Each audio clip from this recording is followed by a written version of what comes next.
Your knowledge of contract language is imperative. You must know what a violation looks like if you wish to be active in its cessation. It is important to understand that being active and knowledgeable affects your overall bargaining strength. Together, we can forge a more militant NALC. Good morning, letter carriers, and welcome back to Parcels of Knowledge, the podcast dedicated to delivering knowledge to the city letter carrier, with your host, the Roseville Wreckingball. There is a rise of issues that seem to be talked about online revolving around LWOP denial and blanket leave policies. Today's topic will be about how to fight management on this. First, I'd like to thank those who submitted questions for my Q&A episode with Walt McGregory, MBA candidate for Region 6. Just a reminder, if you want to get to know Walt and ask a question on this line, you should submit those questions to the Parcels of Knowledge Facebook page, either in the pinned post or via direct message. Don't hold me to it. I may be able to record and post that episode by Sunday, June 15th. So far, he's got some good questions and even some hard hitters. He said he will answer anything. I bet the episode will probably be an hour long. Secondly, before we get into the good stuff, I would like to address those carriers in Warren, Michigan, one of the installations of my branch, and those going through a similar situation to Warren. Warren recently went through a route adjustment, and they have lost 21 routes, which is awful. One of the things that is worrying me, though, is there is a lot of talk about the future being bleak and how many carriers might be excess, and how there isn't the volume to support our craft. And all the voices I've heard, including the officers, sound very defeated at a time when we have to be the opposite. I know that's easy to say because I didn't lose a ton of routes, but I just want you guys to know I'm here for you guys and anyone going through something similar, and we need to stand strong and fight back. Now is the time for action. File your route count grievances. I'm sure there's a ton they have done wrong, and I bet you're already doing it. And try your best to get those routes back. Collectively, we've got to stand up, and we've got to protect our routes. Make sure no one is rushing and hurting the station. Let's get this pivot shit dead in its tracks. We need to suffocate that shit. Now that you have gone through this traumatic event, carriers may take these things more seriously. When your chances fall in your lap like that, you gotta recognize them for what they truly are. There is not progress without struggle. You know what they always say, let your soul become a hammer. You need to let the truth in you grow brighter. Let your bitterness taste like candy, and let your resentment blossom flowers. You need to let this tragedy give you the strength to move yourself to action. This is not a time to be defeated. Letter carriers are stronger than that. And we don't get tired, we get even. If you need anything, please feel free to reach out. We all stand with you. Alright, so a lot of people, especially in my area, are reporting that management is denying LWOP, whether it's in a full day block or a partial form. And without the carrier's submission of a 3971, management is taking their paid leaves, such as sick or annual. There are a lot of issues at play here, so much so that it might become complex. In order to simplify it a little, I'm going to break this down into 3 parts. The parts will be carrier duty, improper LWOP denial, and lastly, blanket policies. By the end of this episode, you should be able to determine whether or not you have a grievance when management denies your LWOP. Let's start with carrier duty. I will begin that we are massively failing in our duties here, at least in my area. And I'm sure it's like this in many, many places. The JCAM states in relevant part that when an employee has an unexpected need for sick leave, he or she must notify the appropriate postal authorities as soon as possible of the illness or injury and the expected duration of the absence. Upon returning to work, the employee must submit a PS Form 3971. The ELM Section 5 confirms this. When you go to Postal Employee Responsibilities, it signifies that it is the postal employee that requests via a 3971 their leave, and the supervisor is responsible for the approval or disapproval of such leave. Tell me why then 90% of the time when a carrier calls in, they fail to submit a 3971 for such leave. Instead, far too often, we are relying on management to generate an automatic 3971. These people are calling in on the hotline, and management's taking it upon themselves to generate an automatic 3971. And we all know management has a hard time being honest. Here lies the first problem. If you are requesting something specific, the controlling document for this request is your PS Form 3971. As I said earlier, the ELM signifies this as the controlling document. If you are signing those automatically generated 3971s, many of you are signing away your rights, because often carriers do not read what management indicated on the 3971. If you wish to take control of what leave you request, you must at the very least verify that the slip indicates what you wish to be charged for. But personally, I would just put one in yourself because it's your duty, not management's. Since when did we get into the business of letting management do our job? If management has elected for you to use annual instead of LWOP, and you sign that document, that is the controlling document for leave requested. Essentially, they've tricked you into requesting something you did not want. Do not fall victim to this. Upon return to the office, make sure to fill out a 3971 first thing in the morning. Make this a habit, because if you are anything like me, you want to speak for yourself. Last thing I want is a supervisor telling me what leave I need to use, when it's my job to do the requesting. Alright, we're going to move on. We're going to get to the improper LWOP denial portion. If you have submitted your own 3971 upon return to the office, and management has decided they did not want to authorize that LWOP, maybe they told you as you submitted it, you must elect something else. Or maybe they took the slip and just charged you with annual or sick leave. Either way, you need to ask management what the reason for the denial was. This part is very important, because you must get on record why they denied it. That's going to be significant. Management can sometimes deny your LWOP if it falls into the right reasons, but their discretion is not unlimited. When I first came to this branch, I was told by many knowledgeable people that management can deny LWOP, that it's their discretion. But really, I think we can actually fight this. I know we can. Article 3 of the National Agreement grants management many general authorities to direct us, so long as those directions do not conflict with the National Agreement or the law.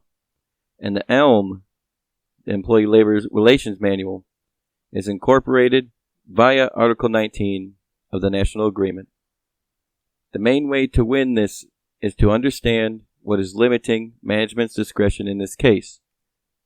In this case, it is ELM Section 514.22, which is the same sentence or provision that grants management their administrative discretion. It also restricts it. It reads in relevant part that although the service has administrative discretion, the service must examine each LWOP request, and a decision must be made on the three criteria, which are the needs of the employee, the needs of the service, and the cost of the service. In order for an LWOP request to be improperly denied, you must prove that management didn't give due consideration to those following three. If at least two of the three are in favor of the carrier, I would move to file a grievance. This case has a very high burden to prove for the union. Stewards need to interview management. This should be your first step. If they admit that they did not consider the three considerations, then management has lifted your heavy burden of proof. For example, I would start with, what did you consider when you denied this LWOP request? Obviously, you want to interview the one who signed it as the person who denied it. Usually they would answer things like, oh, well, the carrier has leave. Or, I have full discretion, so I don't really need to entertain that. That would be admitting that they did not consider the three considerations. They would be lifting your heavy burden of proof. Over time, after losing this a few times, management will understand just how to answer your questions, and will give the burden back to you to have to prove that they did not give due consideration. Consider each of the following. 1. The needs of the employee. This is simple. Have the carrier write a statement that enumerates the reasons why they needed this LWOP request. Not only should they explain why they needed the time off in detail, but also, if this request was shifted to annual or sick, they should explain why they would not fare well if they used their leave balances. This would help us prove any harm that was done to the carrier, such as if they had a vacation planned and the use of annual may affect their ability to take a full week off. Number 2, the needs of the service. In order to prove that the service did not need this carrier, you must examine the hours reports. Search for any approved leave on that day and add it together. If it's a significant number, question the reason why this leave was approved over the denied leave. If there is any CCAs leaving early for the day, this will not show up as leave most of the time. Take that into consideration, and take into consideration whether or not CCAs could have provided auxiliary assistance. Additionally, take into consideration not only straight time that could have been provided, but also any overtime. Take into consideration whether or not there were major inequitability in the ODL that could have been satisfied if the ODL had taken the work off the carrier. This is the toughest of the three considerations, but ultimately, you need to prove that management didn't need the grievant here. In our situation, that we've been having the most commonly, management will usually take a carrier's annual or sick if they leave early. They'll let them leave early, but they'll say you must be on annual or sick. Additionally, they might call in a day and they'll switch it to 8 hours of annual or sick when the carrier actually requested LWOP. This is the most favorable for this consideration. If management refused to grant LWOP, but switch it to annual or sick, management has helped prove your burden for this consideration, because they have shown that the carrier's presence wasn't needed by the service for that time period. Number 3, the cost to the service. Many times, what is happening lately is that the carrier who requested LWOP gets granted a paid status instead. In this case, management has again proved your burden, because how could it possibly be favorable to the cost of the service? Which essentially, the supervisor is saying that they will authorize your leave, but instead of unpaid, they insist on paying you. Man, I wish that was like some of the other people I know in my life. The goal of the post office should not be to spend as much money as possible. It should be to be financially intelligent. I'm sure we will have more of a chance to find water in hell. Ultimately, if 2 of the 3 factors of consideration could be proven that management was in the wrong, then you should move on with this case and file a grievance. If 2 or more are reasonably considered by management, you will most definitely lose this grievance if it's based on the merits alone of improper denial based on the considerations. Lastly, I want to get to the topic of blanket policies.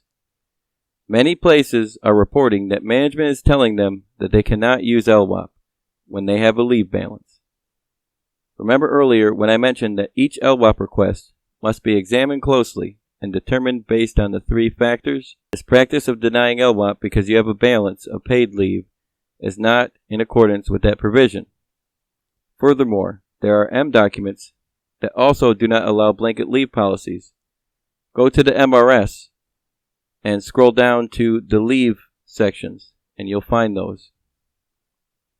Essentially, it mimics the ELM, which reads that a carrier need not exhaust annual or sick leave in order to request LWOP. In dealing with LWOP, consider whether or not management is trying to adhere to a blanket policy. Many times these blanket policies are passed down from district or from labor, and management is just not intelligent enough to translate them in a way that they can get away with it.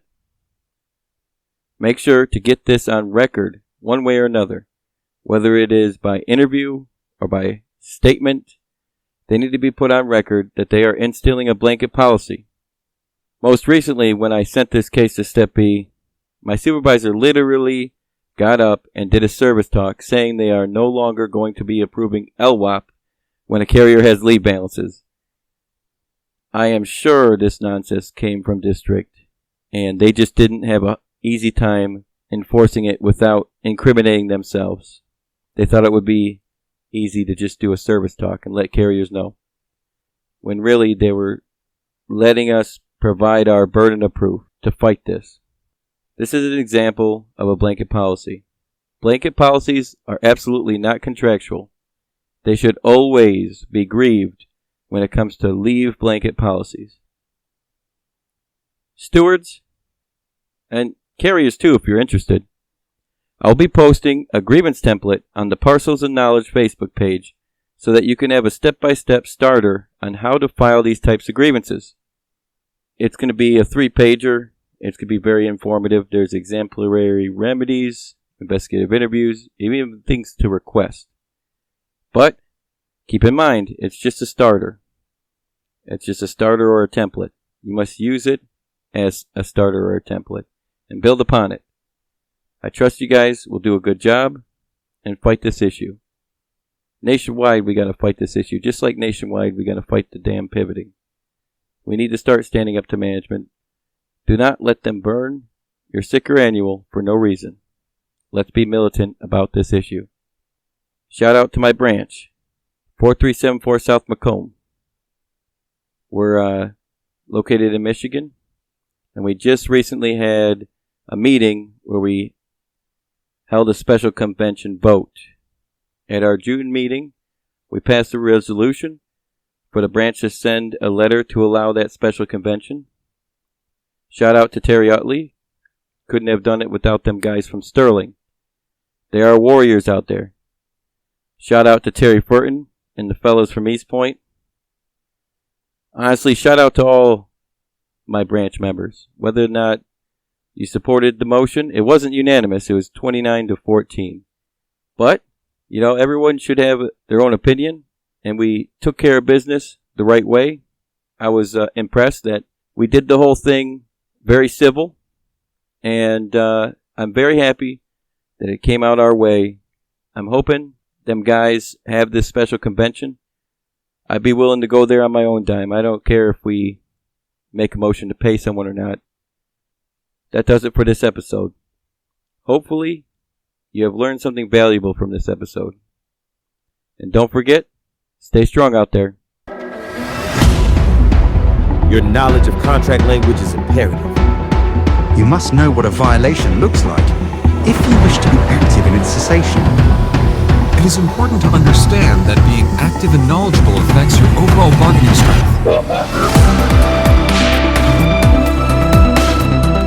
Together, towards a more militant NALC.